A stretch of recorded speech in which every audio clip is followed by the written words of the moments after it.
Hello friend, welcome back to Civil Gyan. आप सभी का सिविल ज्ञान में स्वागत करते हैं। तो आप सभी लोग अच्छे होंगे और अपनी तैयारी को बेहतर तरीके से कर रहे होंगे। तो काफ़ी टाइम से हमारी वीडियोस नहीं आ रही थी, तो अब वो एसएससी फेज 11 भी जिनका एग्जाम था वो भी हो चुका है, तो इसलिए हम रुके हुए थे। अब आपके सामने जो टारगेट होना चाहिए वो आपका मिशन डीडीए जेई, मतलब आपका जो टारगेट होना चाहिए वो आपका डीडीए जेई के लिए ही होना चाहिए, क्योंकि सबसे पहले अगर आपको एग्जाम देखने को मिलेगा डीडीए जेई देखने को मिलेगा। आपके सामने भी बहुत सारी वैकेंसी जैसे कि एचपीसी, टीएचडीसी और एसएससी जी आपका तो फिक्स ही है, अक्टूबर में होने वाला है।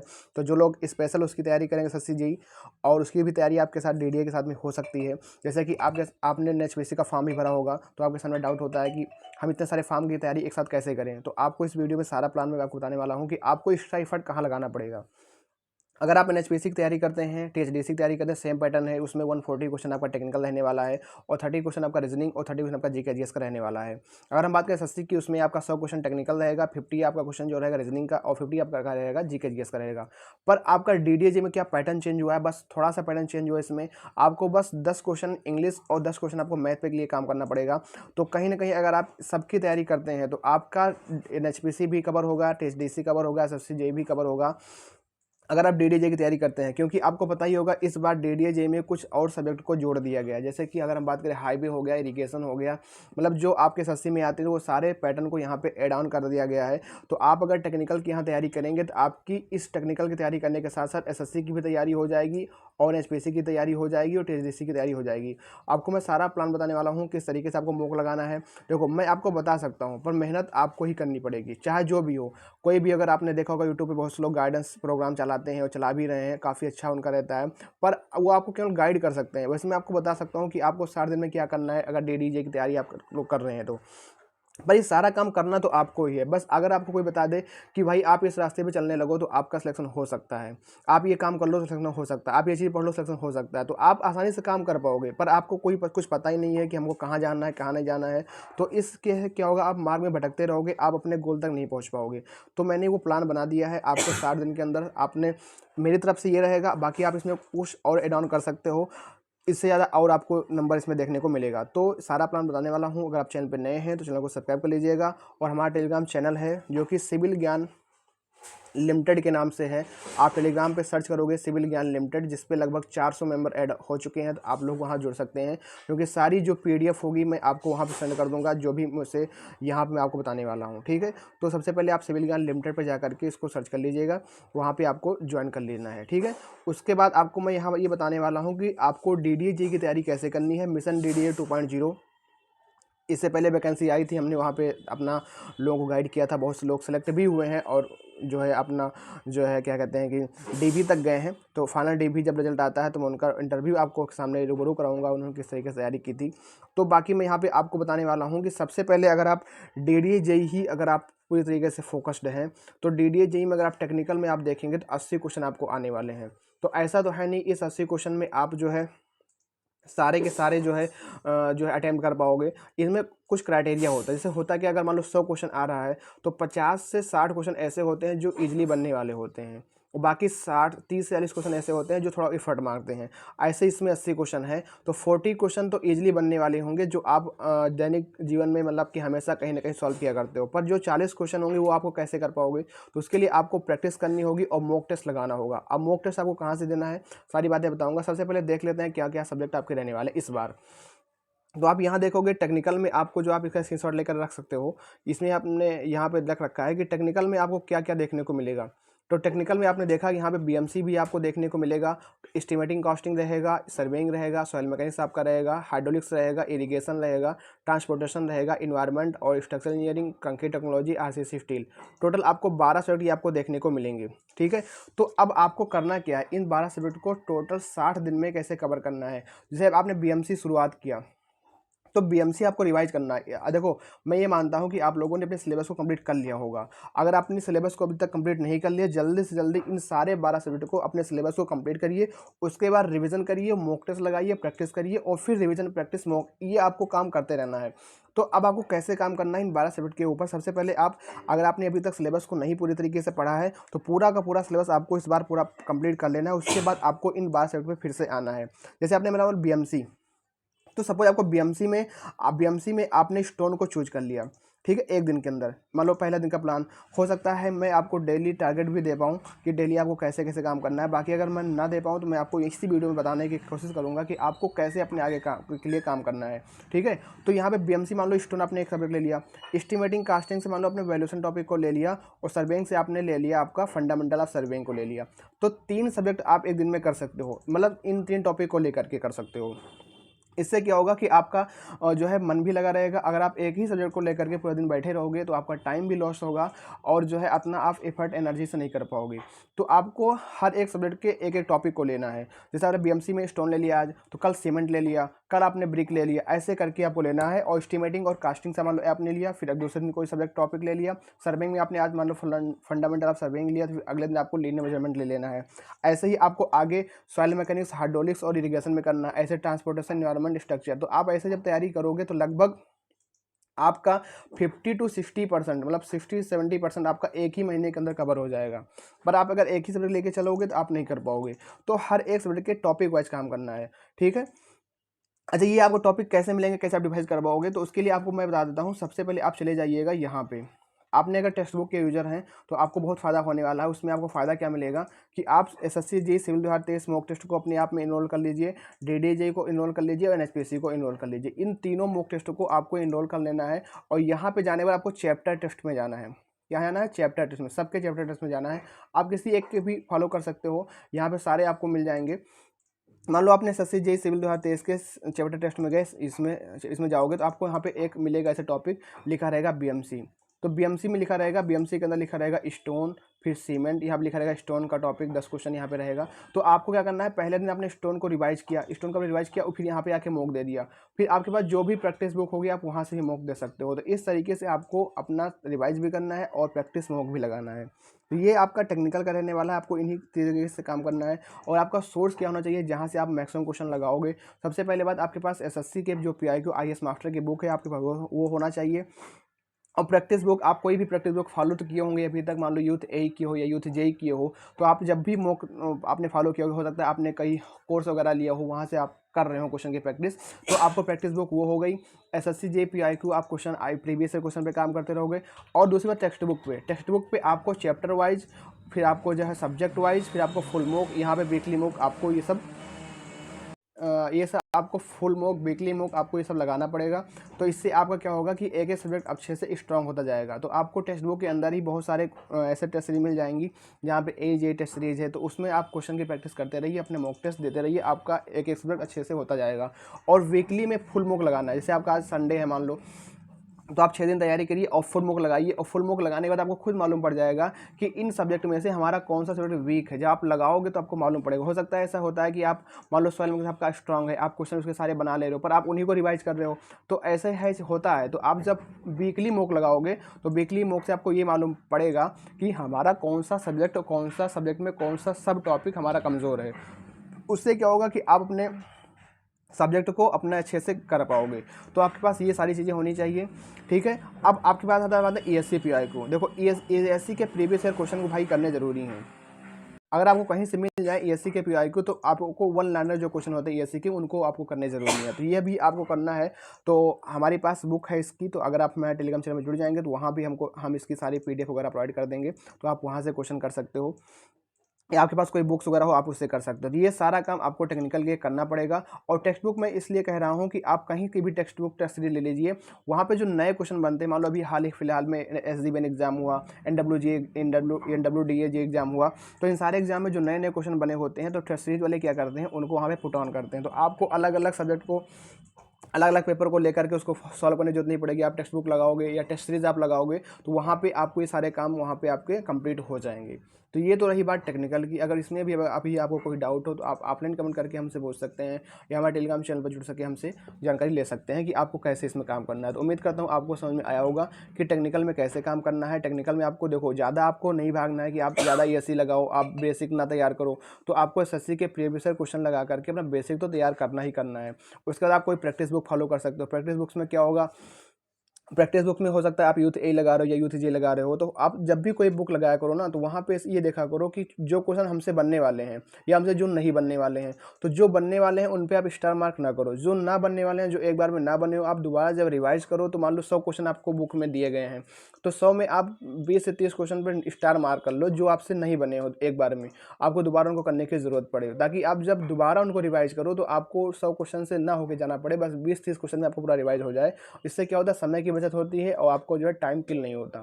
ठीक है, तो इस तरीके से आपको काम करना है टेक्निकल पे। अब हम आगे मूव करते हैं नॉन टेक पार्ट की तरफ। देखो टेक्निकल में आपको इतना की करना है, आपको ज़्यादा परेशान नहीं होना है कि क्वेश्चन कहाँ से आ रहा है। आप 60 से 70 नंबर इतना करके आप ला सकते हो, 50 60 70 नंबर आप ला सकते हो। 60 से 70 नंबर मैं कह रहा हूँ, 50 नंबर नहीं, 60 70 नंबर आप इतना आप अच्छे से कर लोगे, टेक्स्ट बुक कर लोगे, टेस्ट सीरीज कर लोगे और एसएससी प्रीवियस कर लोगे, ये सारा काम अगर कर लेते हो तो आपका इतना नंबर आने के चांसेस हैं, आ सकते हैं। ठीक है, बस आपको अपने जो नेगेटिव मार्क हो रहे हैं, आप देखो नेगेटिव मार्क कैसे होंगे, आप जब मॉक टेस्ट लगाओगे आपको मालूम पड़ेगा कि हाँ नेगेटिव कहाँ पे हो रहा है, तो आप आपको एनालाइज कर पाओगे कि हाँ हम हमारा नंबर यहाँ कट रहा है, हमको इस तरीके से काम करना है। तो ये सब ध्यान रख करके आप काम करोगे तो आपका टेक्निकल में लगभग 70+ नंबर आपका आ सकता है, ये सारा काम कर करके 80 में से। बाकी आगे बढ़ते हैं।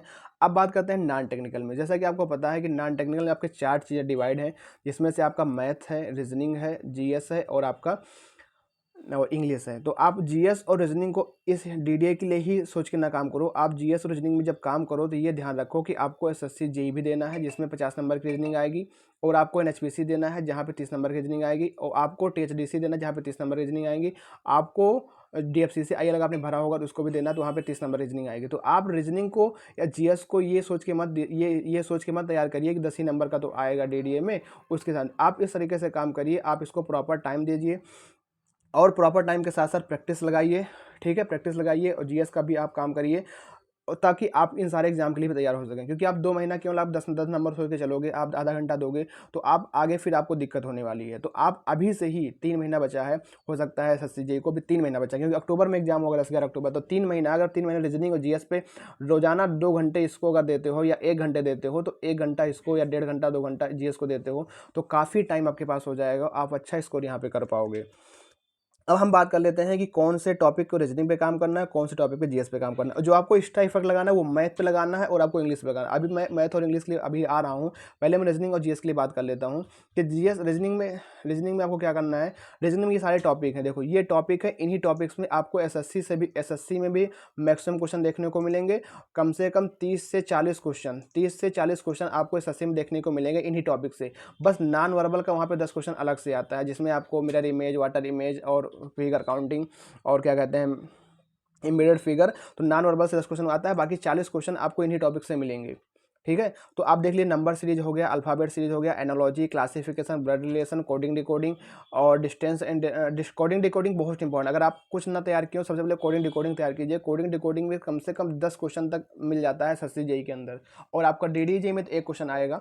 पर आपको ये 12 टॉपिक डीडीए जेईई के लिए काम करना है, और आपको इसी के साथ साथ इनको अच्छे से करना है, नहीं बस ऊपर ऊपर कर लीजिए, आप इनको अच्छे से कंप्लीट करिए।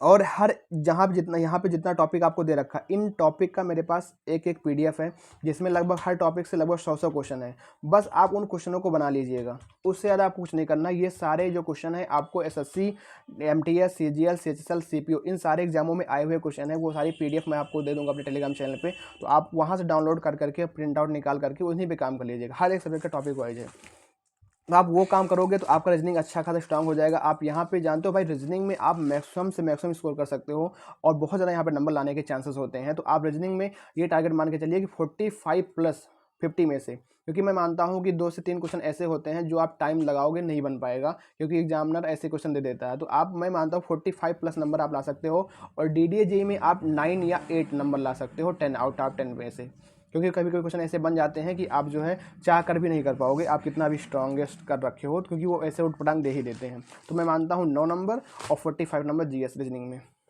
एसएससी में, और एनएचपीसी में मैं मानता हूँ 28 या 29 नंबर ला सकते हो आप।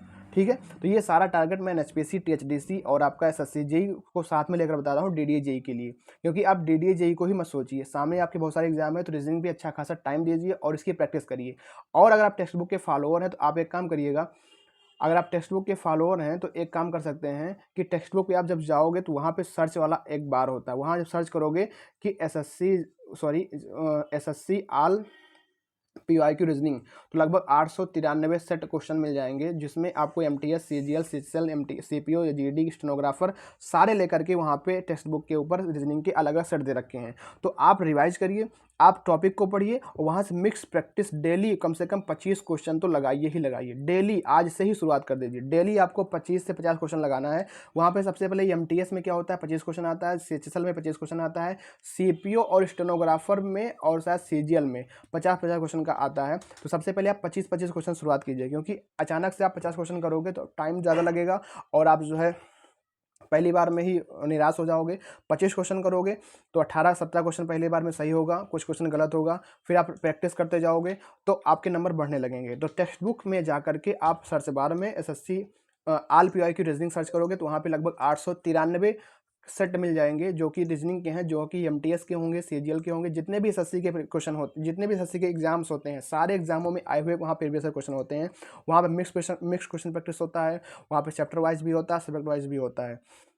आप उसको ज्वाइन करके वहाँ पे डेली आप, अगर आपको सिलेक्शन लेना है तो डेली कम से कम 25 या 50 मिनिमम, पहले स्टार्टिंग में 25 करिए। 25 क्वेश्चन वाला सेट एमटीएस में मिल जाएगा, जीटी में मिल जाएगा, स्टेनोग्राफर छोड़ करके, मतलब आप वहाँ पे देख लोगे कि 25-25 क्वेश्चन का सेट किस किस एग्जाम में है, तो आप वहाँ 25-25 क्वेश्चन करोगे। उसके बाद वहाँ से आपको ये मालूम पड़ेगा कि आपका कौन सा टॉपिक वीक है, ठीक है, और उसमें जेई का भी है वहाँ पे, तो आप 50 क्वेश्चन वाला भी करके देख लेना। पहले स्टार्ट करना 25 वाले से, क्योंकि 25 क्वेश्चन लगाओगे दिमाग में थोड़ा माइंड वो रहेगा कि हाँ 25 क्वेश्चन ही तो करना है। उसके बाद जब आप 25 क्वेश्चन करने के आदी हो जाओगे, फिर एक दिन 50 का मार देना, फिर एक दिन 25 मार देना, ऐसे करो, वहाँ पे आपको प्रैक्टिस हो जाएगी और आपको वहाँ पे ये मालूम पड़ेगा कि आपका कौन सा टॉपिक रीजनिंग का वीक है। तो उसके बाद आकर के आप उस पर ज़्यादा काम कर लीजिएगा, बाकी आप सब पे काम करते रहिए, ठीक है। तो आप अगर इनिशियल फेज में हैं या आप बहुत ज़्यादा तैयारी कर चुके हैं, तब भी आपके लिए ये एसएससी जो रीजनिंग का मैं बता रहा हूँ, जो टेक्स्ट बुक के ऊपर आपको अपलोड मिल जाएगा, वहाँ पे है पूरा बाकायदा बना हुआ, तो उस पर आप जब प्रीवियस क्वेश्चन को सारे लगाओगे तो आपको काफ़ी फ़ायदा मिलने वाला है। तो ये काम आप वहाँ कर सकते हो। तो रीजनिंग का मैंने बता दिया आपको क्या करना है, बाकी मैं रीजनिंग की जो पीडीएफ्स वगैरह है आपको टेलीग्राम पे मैं अब दे दूँगा। तो मैंने रीजनिंग का बता दिया आपको किस तरीके से काम करना है। अब बढ़ चलते हैं जीएस की तरफ। जीएस में हम बढ़ चलते हैं, पहले बात करते हैं, देखो अब जीएस में आप अगर काम करने जा रहे हो तो ये ध्यान रखना कि आप अभी तो डीडीए जेई के लिए ही काम नहीं कर रहे हो 10 नंबर के लिए। आपको ध्यान रखना है कि एसएससी में आपको 50 नंबर को देखने को मिलेगा, एनएसपीसी टीएचडीसी में आपको 30 नंबर को देखने को मिलेगा, और आपका जो है डीएफसीसी आईएल में लगभग 25 नंबर को देखने को मिलेगा। तो इन सारे एग्जामों को देखते हुए आप इसको पढ़ना, ना कि आप इसको 10-15 मिनट में निपटा दो, नहीं भाई। तो सबसे पहले आपका आता है करंट अफेयर। बहुत लोगों का डर होता है करंट अफेयर कहाँ से तैयार करें, कैसे तैयार करें, कौन सी वीडियो देखें, कुछ नहीं। ये टारगेट मान लेना कि सितंबर 2022 से लेकर के जून 2023 तक इतना तो आपको पढ़ना है। सितंबर 2022 मतलब सितंबर, अक्टूबर, नवंबर, दिसंबर, मतलब पिछले 2022 के 3-4 महीने के पढ़ लो, और ये जून के। तो इसके लिए आप कोई बुक प्रेफर कर सकते हो। मैं जो है आपको बता दूं कि मार्केट में आप जाओगे तो आपको 6 मंथ ओल्ड या 12 मंथ ओल्ड, 1 साल प्रीवियस और की, या 6 मंथ ओल्ड आपको जनवरी से जून तक की बुक मिल जाएगी। क्योंकि अब आप वीडियोस देखोगे तो काफ़ी टाइम आपका किल होगा, तो आप उस बुक्स के जरिए अपने करंट अफेयर को कंप्लीट कर सकते हो, ठीक है। और जो अब डेली आपका जैसे जून, अब जुलाई चलने वाला है, तो जुलाई, अगस्त, सितंबर, अभी 3 महीने बाद आपका एसएससी एग्जाम होगा, तो हो सकता है इन 3 महीनों के करंट अफेयर आपके एग्जाम में बन जाए। तो उसके लिए आप रोजाना एक नेक्स्ट एग्जाम करके आता है, जो कि काफ़ी 10 से 15 मिनट की वीडियोस होती है, और उसमें लगभग 15 क्वेश्चन होते हैं। तो आप उसकी वीडियो को रोजाना सुबह प्रेफर कर सकते हो कि डेली वाला करंट अफेयर वहाँ से कंप्लीट करो, और जो प्रीवियस करंट अफेयर है वो आप किसी बुक से मार्केट में मिल जाएगी। आपको बहुत सारे हैं, जैसे कि उत्कर्ष की ही आती है सेगमेंट की, और फिर मतलब एडुटेरिया की आती है, मतलब सारी बुक्स अच्छी होती है, बस आपको जिससे समझ में आ जाए आप देख लेना खोल के बुक कि हाँ कि इसमें कंटेंट अच्छा दे रखा है, लिखने का तरीका और पेज की मतलब कलरफुल कैसी है, मतलब कैसे क्या है, आप जहाँ समझ पाओ आप उस बुक को लेकर के अपना करंट अफेयर ओल्ड वाला कंप्लीट करना। और रोजाना जो आपका करंट अफेयर हो रहा है वो आप नेक्स्ट एग्जाम करके, जो मॉर्निंग में 4 बजे ही अपलोड हो जाता है, कभी कभी 5 या 6 बजे तक आ जाता है, लेकिन 4 बजे तक अपलोड हो जाता है। 15 मिनट की वीडियो होती है, वहाँ पे आपको रोजाना जो डेली करंट अफेयर आपके आ रहे हैं आप वहाँ से कंप्लीट कर सकते हो। और जो प्रीवियस करंट अफेयर वो अपनी बुक से कर सकते हो, क्योंकि अब उसकी वीडियो देखना नहीं। अभी जब मार्केट में बहुत से चैनल, यूट्यूब चैनल पे आ जाएगा कि करंट अफेयर 6 महीने का ओल्ड, तो आप उसको देख लेना एक बार, आपको वहाँ से कवर हो जाएगा, अपनी बुक के साथ में देखते रहना। तो ये आपका हो जाएगा करंट अफेयर का काम, इस तरीके से करना है, बाकी ज़्यादा परेशान नहीं होना है करंट अफेयर के लिए। अब हम बात करते हैं आगे अपने GS, history, polity, geography, physics, chemistry और स्टैटिक जीके पर। तो आपको भाई ancient history, medieval history, modern history, इन तीनों हिस्ट्री की आपको टॉपिक को पढ़ना पड़ेगा। ठीक है, आप इसके लिए कोई आपके पास बुक्स हो या आपके पास कोई नोट्स हो, तो आप डेली यहाँ से एक एंशियंट हिस्ट्री के टॉपिक को उठा लीजिए कि हाँ आज हमको जो है वैदिक सभ्यता ही पढ़ना है, या मोहनजोदड़ो की सभ्यता को पढ़ना है, या सिंधुघाटी सभ्यता को, एक एक टॉपिक हाथ उठाइए।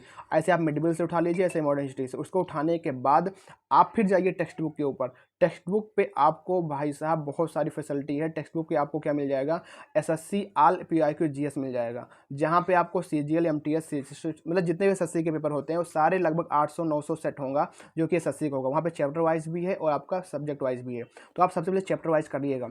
जो चैप्टर आप यहाँ से पढ़ोगे आप वहाँ से उसका मोक लगा सकते हो। ये मैं उनके लिए बता रहा हूँ जिनके पास बुक्स नहीं है। बाकी अगर आपके पास बुक्स है, जो कि लूसेंट वाली जिसके पास बुक्स है, आप लूसेंट में जाकर के वहाँ पे भी चैप्टर वाइज आप यहाँ से पढ़ो, उसके बाद वहाँ जाके मोक लगाओ। ठीक है, तो ये काम कर सकते हो। और बाकी आप टेक्स्ट बुक पे जाकर के वहाँ पे प्रीवियस ईयर क्वेश्चन का 25-25 सेट का होगा, ताकि प्रीवियस ईयर क्वेश्चन वहाँ से आप कंप्लीट होते रहेंगे। तो ये काम आपको वहाँ के लिए करना पड़े। ऐसे आपको नेशनल मूवमेंट, वर्ल्ड जियोग्राफी, आप इसके लिए कोई बुक्स फॉलो कर सकते हो, या कोई आपके पास कोई नोट्स है आप उसको फॉलो कर सकते हो, ये सारे काम। क्योंकि कोई ऐसा चैनल नहीं है जहाँ, चैनल मतलब बहुत सारे हैं, आप पढ़ोगे पहले हिस्ट्री पूरा पढ़ो, जियोग्राफी पढ़ो, पॉलिटी पढ़ो, आपने पढ़ रखा होगा। नहीं पढ़ रखा है तो आप बुक्स ले लीजिए। तो बुक्स अगर लेना है तो आप एक मार्केट में, मैं जो बुक्स प्रेफर करूँगा वो ये है, मेरे पास दिखा देता हूँ, जो आपकी जीएस डिस्ट्री मतलब घटना चक्र की आती है, घटना चक्र की, जिसमें आपको पूरा पॉलिटी इसमें होल नाना फॉर्म में दे रखा है, और पूरा आपको हिस्ट्री की ऐसे बुक मिल जाएगी, और पूरा आपका साइंस की मिल जाएगी। ये जीएस डिस्ट्री की है। आप देख, घटना चक्र मतलब आप जाइएगा मार्केट में, घटना चक्र के नाम से ये बुक आती है। तो इसकी हिस्ट्री अलग आती है, पॉलिटी अलग आती है, ज्योग्राफी अलग आती है, हर एक की अलग अलग आती है। तो हर एक की जब अलग अलग आती है तो आप वहाँ से लेकर के टॉपिक वाइज यहाँ से अपना टॉपिक वाइज कवर कर सकते हो। और उसके बाद ये कवर करने के बाद करंट अफेयर के लिए, और हाँ अगर आपके पास ब्लैक बुक है तो आप ब्लैक बुक से भी प्रेफर कर सकते हो। जो टॉपिक यहाँ से पढ़ो, ब्लैक बुक्स में वहाँ पे प्रीवियस ईयर क्वेश्चन दे रखे हैं, तो आप वहाँ से कर सकते हो। ब्लैक बुक भी मेरे पास है। और करंट अफेयर के लिए आप उत्कर्ष वाली ले सकते हो बुक, या कोई भी आपको जो मार्केट में अच्छी लगे जाकर के आप देखिएगा, तो वहाँ से आप जीएस के लिए काम कर सकते हो। बाकी ज़्यादा परेशानी, बस 1 से 1.5 घंटा डेली, 1 से 1.5 घंटा आप इसको काम करना है। ठीक है, एक एक टॉपिक को लेना है, करना है, और करंट अफेयर पे काम, करंट अफेयर पे डेली काम करना है, 10 से 15 आधा घंटा डेली काम करना है। उसके बाद आपके पास जो 1 घंटा 1.5 घंटा बचे, आप जीएस पे काम करना है। तो ये तो आपका रहेगा पैटर्न जीएस का। और आपका जो रहेगा, मैंने रीजनिंग का बता दिया। उसके बाद आप टेक्स्ट बुक पे जाकर के मोक लगाते रहो, वहाँ पे बहुत सारी आपको सीखने को मिलेगी। आप अगर किसी यूट्यूब से पढ़ रहे हो तो 1 घंटा वहाँ से आप पढ़ सकते हो, कोई दिक्कत वाली बात नहीं है। अब तो ये सारा काम हो गया किसका, तो अब मैं जीएस रीजनिंग इसलिए ज़्यादा टाइम दे दिया हूँ क्योंकि आपको एसएससी के लिए भी काम करना है, साथ साथ डीडीजे के साथ साथ एसएससी के लिए भी काम करना है, एसपीसी डीडीजे के लिए काम करना है। तो मैंने सारी बातें बता दी आपको। अब मैं बताता हूँ आपको कि डीडीए में मैथ और आपका जो आने वाला है इंग्लिश, इसलिए इसके लिए कैसे काम करना है। तो देखो, अब मैथ में जो आपको जो काम करना है वो इन टॉपिक पे काम करना है जो कि आपके एग्जाम में आ चुके हैं। ये टॉपिक कौन कौन से हैं, ये हैं आपके रेशियो प्रोपोर्शनल आपको पढ़ना है, परसेंटेज का टॉपिक पढ़ना है, LCF, HCF, speed, distance, number system, average, mensuration, simplification, algebra, simple and CI, और इसमें आप ट्रिग्नोमेट्री जोड़ सकते हो। तो 11 टॉपिक आपके ऐसे हैं जो कि आपको मैथ के लिए कंप्लीट करना है। तो सबसे पहले आप क्या करो, किसी भी यूट्यूब चैनल से या आप किसी बुक के माध्यम से अगर आप पढ़ना चाहते हो तो बुक से पढ़ लो, या किसी आप यूट्यूब चैनल से पढ़ना चाहते हो तो आप किसी यूट्यूब चैनल पे किसी टीचर से इन सारे टॉपिक्स को एक बार कवर कर लो। उसके बाद आप जो है मिक्स क्वेश्चन की प्रैक्टिस करना शुरू करो। ठीक है, और उसमें आप उसके बाद आप डीडीए जेईई 2023 का जो टेक्स्ट बुक वाला है उसको इनरोल कर लीजिए। वहाँ पे आपको सारे चीज़, आप मान लो रेशियो परसेंट पढ़े तो वहाँ पे आपको चैप्टर वाइज या सब्जेक्ट वाइज दे रखा है, आप वहाँ से प्रैक्टिस करके देख लीजिए हाँ हमारा आप कंप्लीट हुआ है नहीं हुआ। वहाँ पे सब्जेक्ट वाइज भी आप फिर फुल मोक लगाते रहो। फुल मोक में आप देख पाओगे कि हाँ हमारे रेशियो अगर हमने पढ़ रखा है तो रेशियो के क्वेश्चन अगर हमारे फुल मोक में आ रहे हैं तो क्या आपके बन पा रहे हैं या नहीं बन पा रहे हैं। तो इस तरीके से आपको मैथ पर काम करना है। और मैथ से ये जो टॉपिक है, इन टॉपिक से रिलेटेड हम कुछ वीडियोज़ आपको अपने यूट्यूब चैनल पे डालेंगे, तो आप चैनल को सब्सक्राइब कर लीजिएगा। तो इससे रिलेटेड कुछ वीडियो और आपको कुछ पीडीएफ हमारे टेलीग्राम पे मिलेंगी, तो आप हमारे साथ जुड़े रहिए। तो बहुत कुछ हम डीडीजे के लिए करने वाले हैं, तो आप हमारे टेलीग्राम चैनल पे जुड़ जाइए, हमारे चैनल को सब्सक्राइब कर लीजिए। तो ये सारी चीज़ें आपको मैथ के लिए मिल जाएंगी। अब हम बात करते हैं इंग्लिश के लिए। तो इंग्लिश में आपको जो काम करना है वो आपका ये है। तो इंग्लिश में भाई आपको पता है कि डीडीएम 10 नंबर का आएगा, तो इसमें वोकेब का एक पार्ट अलग है, एक ग्रामर का पार्ट है। तो वोकेब में आपको antonyms, synonyms, one word substitution, idiom phrase, active and passive voice, direct, ये 6 टॉपिक आपको पढ़ने पड़ेंगे। और ग्रामर में आपको spelling error, parajumble, jumble sentence, reading comprehensive, error spotting, 5 topic यहाँ पे हैं। तो ये 5-5 10 टॉपिक से आपको 10 नंबर के आएंगे। तो आप ये इंग्लिश के टॉपिक को आप किसी भी टीचर से कहीं से भी कंप्लीट कर सकते हो। और आप जो है कोई प्रेफर, इसकी कोई प्रॉपर बुक नहीं है कि हाँ बता दो मैं बुक आप पढ़ लो, इसकी कोई बुक नहीं है। आपको रोजाना काम करना होगा, वोकैब पे डेली काम करना होगा, और आप ग्रामर पार्ट पे ये सारे टॉपिक को काम करना होगा। आप इसको कहीं से भी कवर कर सकते हो, आप जैसे भी चाहो वैसे कवर कर सकते हो। ऐसा कोई चैनल नहीं है जहाँ पे कोई इंग्लिश पढ़ा रहा हो तो मैं आपको प्रेफर कर दूँ, ऐसा कोई नहीं है। तो आप अपना खुद इसको कवर कर सकते हो। मैंने आपको टॉपिक बता दिया है, आपको जहाँ समझ में आए जैसे भी आए, पर आपको ये सारी चीज़ें कंप्लीट करनी ही करनी है। तो ये तो हो गया आपका पूरा DDJE का प्लान, 60 दिन में कैसे आपको सारी चीज़ें कवर करनी है। और मैं मान के ये चल रहा हूँ, मैंने 60 दिन क्यों ही लिया है इसको, क्योंकि 60 दिन मैंने इसलिए लिया है, क्योंकि 60 दिन इसलिए लिया है कि मैं मानता हूँ जुलाई, अगस्त, सितंबर में आपका एग्ज़ाम होगा, हो सकता है इससे बाद में हो, पर 60 दिन के अंदर ये सारी चीज़ें आपको कवर कर लेनी है, 1 से 2 बार कर लेनी है। इतना अपना टारगेट बना के चलना है, कम से कम 1 से 2 बार तो इसको पूरा कवर करना है। और जिन लोगों भाइयों में सिलेबस नहीं पूरा हुआ, जल्दी सिलेबस को कंप्लीट करके अपने रणनीति में आ जाइए। तो आप ऐसा मत मानिए कि यहाँ पे केवल आपकी DDJE की ही तैयारी होगी, अपितु आपकी NSPC, THDC और आपके SSC JEE की भी तैयारी होने वाली है।